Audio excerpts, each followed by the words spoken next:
todos os homens, e por isso que todos pecaram. Vamos ler o versículo 18. Pois assim como por uma só ofensa veio o juízo sobre todos os homens para a condenação, assim também por um só ato de justiça veio a graça sobre todos os homens para justificação de vida.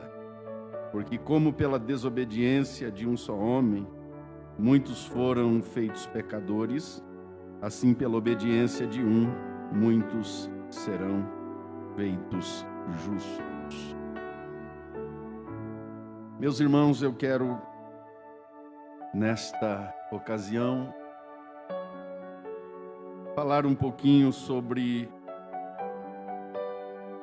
este assunto que Paulo introduz aqui no capítulo 5, versículo 12, versículo 18, 19 também, onde ele fala da desobediência e da entrada do pecado no mundo, o que trouxe como consequência a morte. Afinal de contas, o salário do pecado é a morte, mas o dom gratuito de Deus é a vida eterna por Cristo Jesus.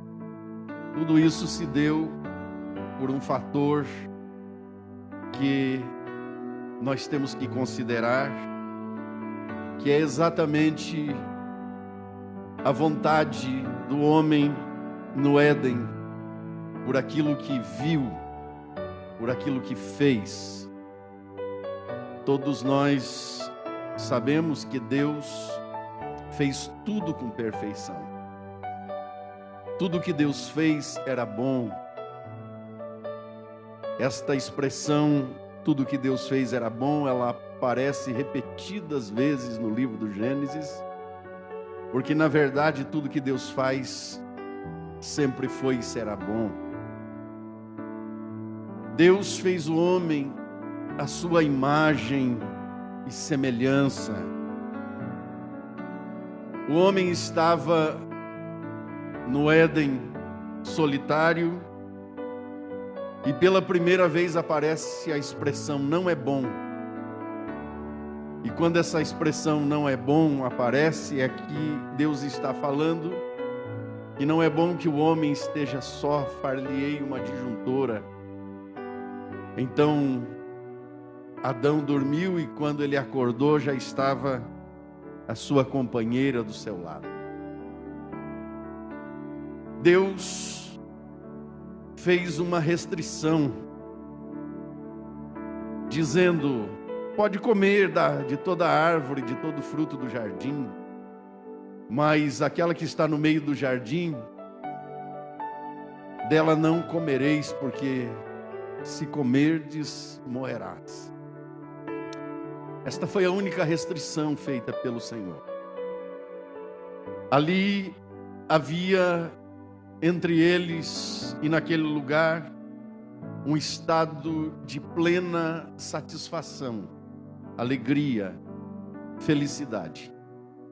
Aquilo que as pessoas tanto buscam no nosso tempo, nos nossos dias, tinha em abundância ali.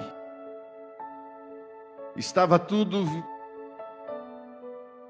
ocorrendo, transcorrendo de forma harmônica e feliz. Ali não havia depressão, ali não havia doenças, ali não havia tristezas, ali havia comunhão, porque Deus, na viração do dia, falava com Adão. Qual era a razão de tanta abundância de satisfação e alegria? A razão é porque eles estavam vivendo debaixo da égide da vontade de Deus. A vontade de Deus era exclusiva e única naquele lugar. Deus ele era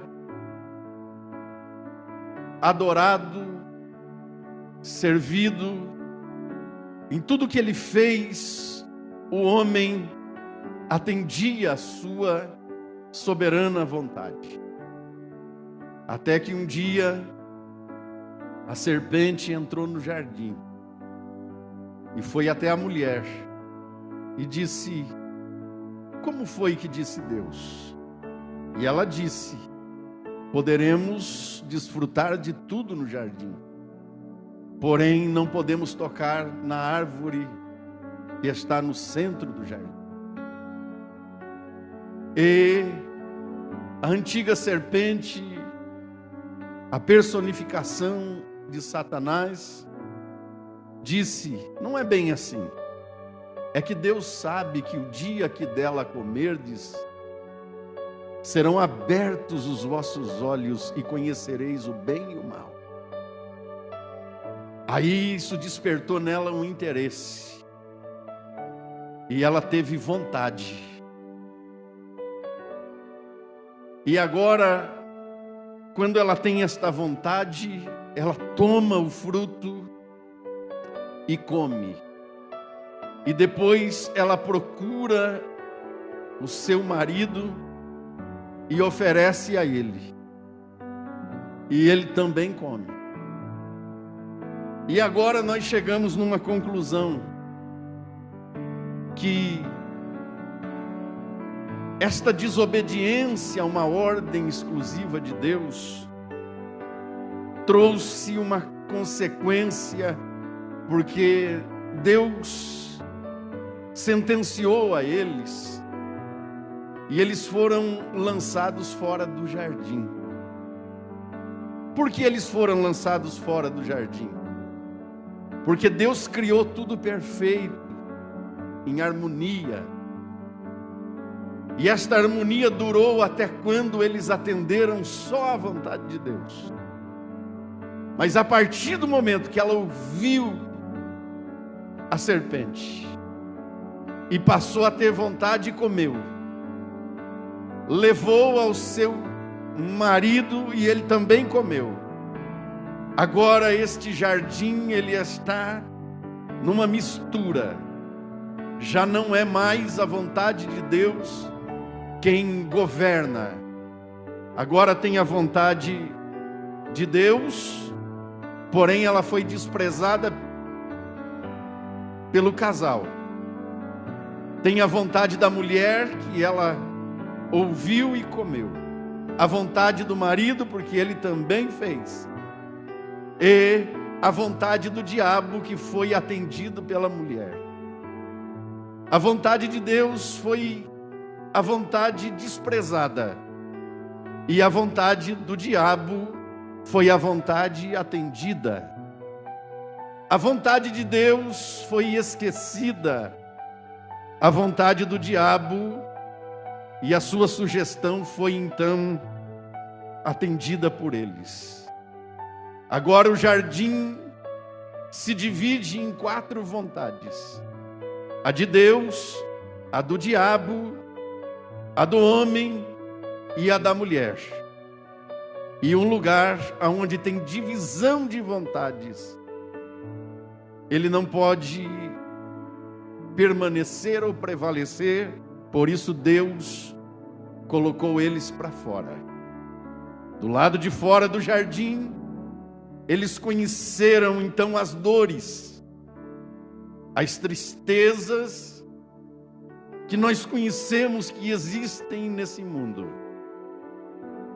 Capítulo 4 de Gênesis mostra-nos o assassinato de Abel.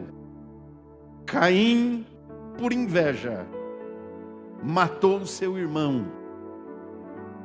E este casal que desfrutava das benesses da vontade de Deus antes de cair, agora estão sofrendo as consequências por manifestar o seu desejo e a sua vontade. E através disso o pecado entrou no mundo E porque o pecado entrou no mundo, tantas coisas terríveis nós conhecemos e sabemos que acontecem todos os dias.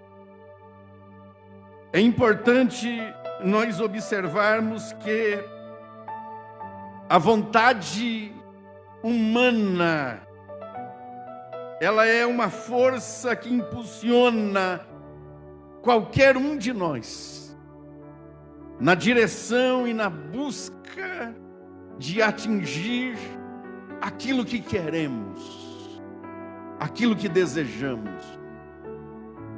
Agora, não se esqueça que a vontade humana, ela é inclinada para o mal.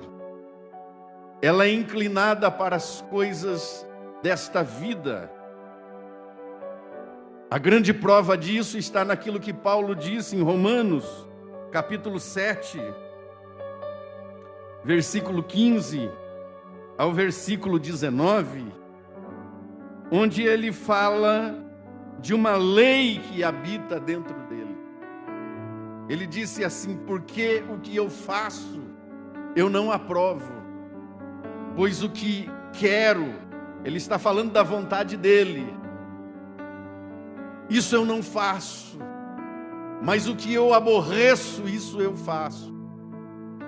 E se faço o que não quero, consinto com a lei, que é boa, de maneira que agora já não sou eu que faço isto, mas o pecado que habita em mim.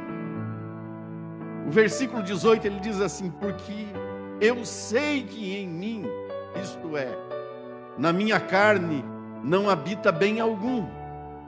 Com efeito, o querer está em mim, mas não consigo realizar o bem, porque não faço o bem que quero, mas o mal que não quero, esse eu acabo fazendo. Ele está dizendo: há uma lei dentro de mim. Eu quero fazer o bem e não consigo. E o mal que eu não quero fazer, eu acabo fazendo. Então a inclinação da vontade humana, ela sempre será para o mal. Sempre será para o pecado. Sempre será para a desobediência. Sempre será para aquilo que não glorifica ao Senhor, que não glorifica a Deus. De maneira que Jesus então foi enviado,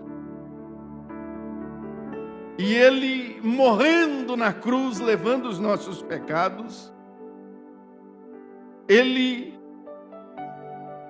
faz um trabalho de regeneração, para que o homem que vive para a inclinação do pecado, que sua vontade sempre será para o mal, ele agora reconheça que o caminho da felicidade, que o caminho de uma vida plena e feliz, não está em fazer aquilo que ele quer, mas está em se curvar e se render à soberana vontade de Deus. Porque se o homem tem vontade, Deus também tem vontade. A vontade do homem é pecar. A vontade de Deus é perdoar o pecado. A vontade do homem são as coisas desta vida. A vontade de Deus é nos conceder vida eterna. A única maneira que nós temos de nos livrar da ira futura é quando alguém se rende à vontade de Deus.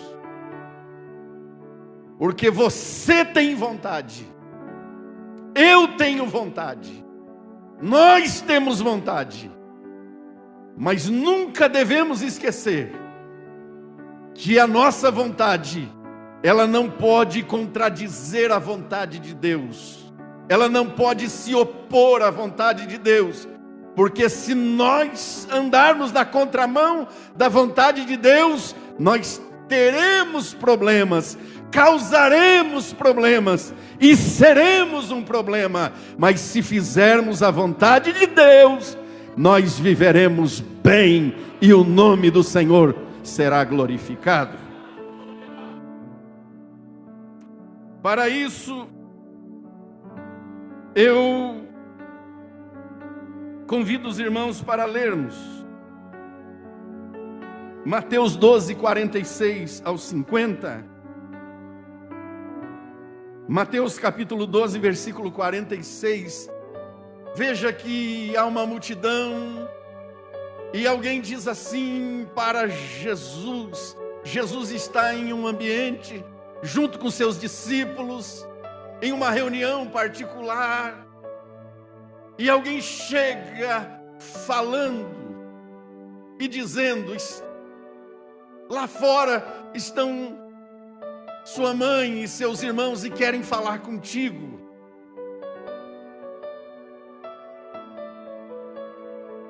E disse-lhe alguém: eis que ali fora está tua mãe e os teus irmãos para falar contigo. Versículo 48 diz assim, resposta de Jesus. E disse ao que lhe falara: quem é minha mãe? Quem são os meus irmãos? E estendendo a mão para os discípulos, disse: eis aqui a minha mãe e os meus irmãos. Porque qualquer que fizer a vontade de meu Pai que está nos céus, este é meu irmão, irmã e mãe. Jesus está dizendo: quem é a minha verdadeira família?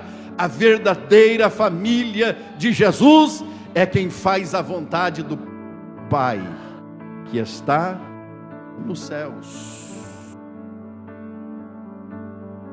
Romanos capítulo 12, versículo 1 e 2 diz: rogo-vos, pois, irmãos, pela compaixão de Deus, que apresenteis os vossos corpos como sacrifício vivo, santo e agradável a Deus, que é o vosso culto racional. E não vos conformeis com este mundo, mas transformai-vos pela renovação do vosso entendimento, para que experimenteis qual seja a boa, agradável e perfeita vontade de Deus. A vontade do homem não é boa, não é agradável, não é perfeita, mas a de Deus sempre foi e sempre será. 1 João capítulo 2, versículo 15. Não ameis o mundo, nem o que no mundo há. Se alguém ama o mundo, o amor do Pai não está nele. Isso aqui é muito sério. Se alguém ama o mundo, o amor do Pai não está nele. Porque tudo que há no mundo, versículo 16, a concupiscência da carne, a concupiscência dos olhos e a soberba da vida não é do Pai, mas é do mundo. Mas o mundo passa, e a sua concupiscência passa também. Mas aquele que faz a vontade de Deus, esse não passa, esse permanece para sempre. Permanece para sempre. Mateus 7, 21. Jesus disse assim: nem todo aquele que me diz Senhor, Senhor, entrará no reino dos céus. Mas quem é então que entra no reino dos céus? Mas aquele que faz a vontade de meu Pai que está nos céus. Veja que Deus tem uma vontade. Isso aqui é tão sério, irmãos, que isso aqui tem uma relação com a vida eterna. Não basta dizer Senhor, não basta dizer eu sou crente, não basta dizer eu tenho 50 anos de fé, não basta dizer eu creio em Jesus, mas é preciso fazer a vontade do Pai que está nos céus para entrar lá. Lá não entra aquele que luta pela sua própria vontade, ainda que nós temos, ainda que nós desejamos. Mas lá entra quem tem coragem de dizer não para a sua vontade e sim para a vontade do Pai. Às vezes é difícil dizer não para a sua própria vontade. Mas isso tem relação com a nossa eternidade. Mateus capítulo 6, versículo 9. Jesus está ensinando a oração modelo.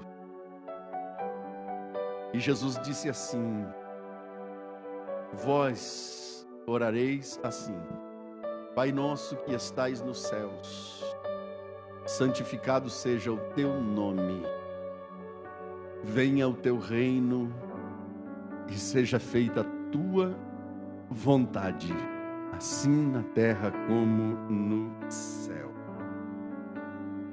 Seja feita a tua vontade, assim na terra como no céu. Esse modelo de oração, irmãos, ele confronta com aquilo que muitas vezes nós estamos certos de que é assim que deve ser. A vontade humana e a vontade de Deus, elas estão de lados opostos. Às vezes a vontade humana é de fazer tantas coisas que, se Deus fosse revelar o oculto do coração de cada um de nós, irmãos, sairia tanta coisa, porque nós temos vontades estranhas. Jesus estava no Getsemane, talvez enfrentando o pior momento da sua vida terrena. Ele acabara de participar de uma ceia, e naquela ceia ele diz assim: um de vós há de me trair. Então ali um clima se formou, e eles cantaram um hino, e Jesus foi lá para o Monte das Oliveiras, e lá Jesus chamou Pedro, Tiago e João e disse: vocês vão comigo orar. Os outros ele disse: assentai-vos aqui enquanto eu vou orar. Pedro, Tiago e João vai com Jesus para dentro do Getsemane. Jesus deixa Pedro, Tiago e João e diz, o texto bíblico diz assim, que indo um pouco mais adiante, Jesus deixou eles atrás e foi um pouco mais à frente para orar. E ali Jesus, posto em agonia, suava sangue. Jesus disse: a minha alma está triste até a morte. Jesus estava carregado de tristeza no Getsemane. E ali Jesus faz uma oração dizendo assim: Pai, se possível for, passa de mim este cálice sem que eu beba. Aí tem uma vírgula. Todavia, não seja feito como eu quero. Dependendo da tradução está escrito assim: todavia não seja feita a minha vontade, mas seja feita a tua vontade, ó Pai. A vontade do Pai era moê-lo. É assim que Isaías disse: o Senhor agradou moê-lo. Na cruz Jesus foi moído. Esta oração de Jesus foi repetida por 3 vezes. Se possível for, passa de mim esse cálice sem que eu beba. Todavia, não seja feita a minha vontade, mas a tua vontade, ó Pai. Então, irmãos, até Jesus ensinou que para orar a gente não busca os nossos interesses. No texto anterior que lemos, a maioria das nossas orações, ela inclui os nossos interesses.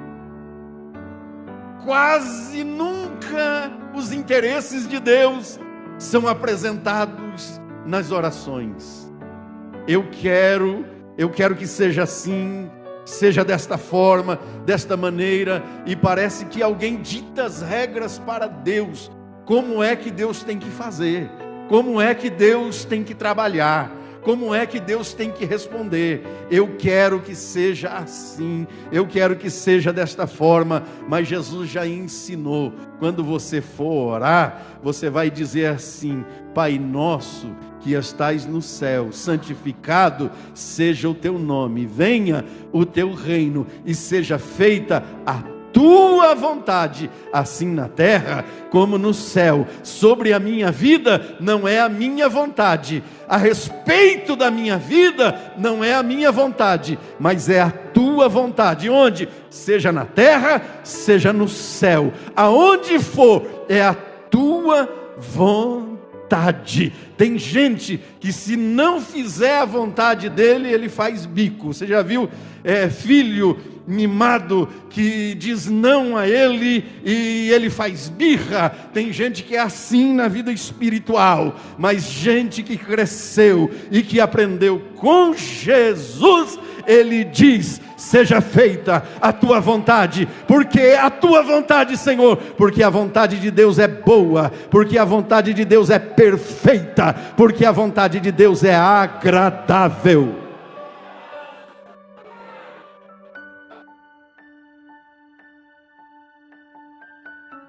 Nós vamos caminhar para o final, mas veja, irmãos, o problema do mundo é um problema de vontade. Se nós pensarmos um pouco, a Primeira Guerra Mundial, que durou de 14 a 1918, cerca de 20 milhões de pessoas morreram, entre civis e militares.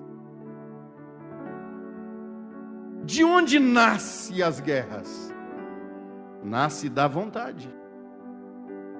Na Segunda Guerra Mundial, entre 39 e 45, cerca de 70 milhões de pessoas perderam a vida. E por que morreram? Por causa da vontade. Se você visitar um presídio em qualquer lugar, você vai ver lá uma superlotação. Por que as penitenciárias, os presídios estão superlotados? Por causa da vontade. Se você olhar para as famílias, o alto índice de divórcio. Por que há tanto divórcio? Por causa da vontade. Por causa da vontade, reinos, eles se mutilam.